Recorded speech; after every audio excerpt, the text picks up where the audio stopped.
હું રચના વલ્લભભાઈ માડમ નંદાણીયા, વલ્લભભાઈ માડમની દીકરી છું. આવતીકાલે મારા ફાધરની 6ઠી પુણ્યતિથિ છે અને ક્યાંક ને ક્યાંક જે ગઈકાલે બનાવ બન્યો કોર્પોરેશન દ્વારા જે ડેમોલેશન થયું જલેશ્વર પાર્ક પાસે, એ ડેમોલેશનમાં જે પોલીસ દ્વારા જે બી થયું એમાં અમે એસપી સાહેબને એમ કીધું કે કદાચ રસ્તા ઉપર હું પડી ગઈ હોઉં તો 4 ભાઈઓ મને ઉપાડીને હોસ્પિટલ પહોંચાડે તો એ નેગેટિવ અમે નથી લેતા. અને રહી 2 બહેનોની વાત, તો 2 બહેનોમાંથી એક બહેને જે અભદ્ર ભાષા બોલી છે તો એ બેન માફી માંગી લે, કારણ કે એને અભદ્ર ભાષા બોલી છે. વિડીયોમાં તમે જોઈ શકો છો. એટલે અમે એસપી સાહેબને આવેદન દઈ અને કીધું કે ભાઈ આ ટાઈપની અભદ્ર ભાષા અમારા સમાજના જે માજી છે એને બોલ્યા છે તો અમારા સમાજની પણ 18 વરણમાં કોઈનું આ ટાઈપનું બોલવું ન જોઈએ કોઈ વ્યક્તિને, અને એને માફી માંગે.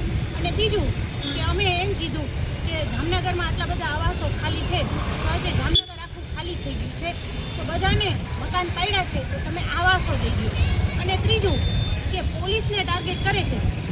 જ્યારે દબાણ દૂર કરવાના હોય, 10ના સ્ટેમ્પના મકાન ખાલી કરવાના હોય તો આ કામ કોર્પોરેશનનું હોય અને કોર્પોરેશનની ટીમની એસએચ શાખાનું હોય.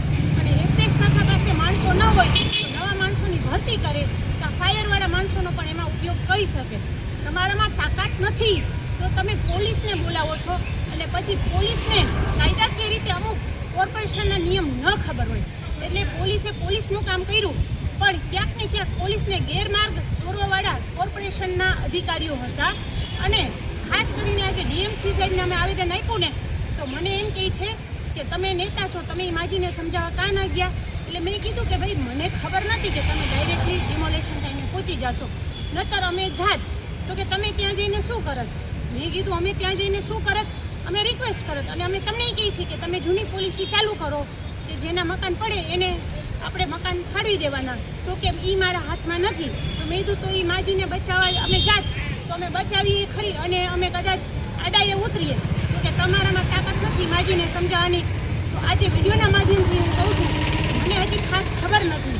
હું એ માજીને સમજાવવા જાઉં ને એના કરતાં આપણા પૂર્વ મંત્રી મુળુભાઈ બેરા છે એવું અમને કાલ રાતે જાણવા મળ્યું કે એ એમના દૂરના સગામાં થાય છે અને આપણામાં અંદરો અંદર દૂરના સગામાં થતા જ હોય. તો ડીએમસી સાહેબને કહી મને ન કહો તમે, અને સીધું હવે તમે મુળુભાઈ બેરાને પૂર્વ મંત્રી છે ને જ્યાં જ્યાં ડેમોલેશન કરવા જાઓ ને ત્યાં તમે મુળુભાઈ બેરાને કહેજો, કારણ કે આ માજી માટે થઈ અને હું હરેક માટે થઈને હું હિજાબ માટે પણ આવેદન દેવા ગઈ હતી અને જે કે કહીને ફાટકડી બંધ કરાવ્યું હતું ત્યારે દીકરી પથ્થરાવાળા માટે પણ આવેદન દેવા ગઈ હતી.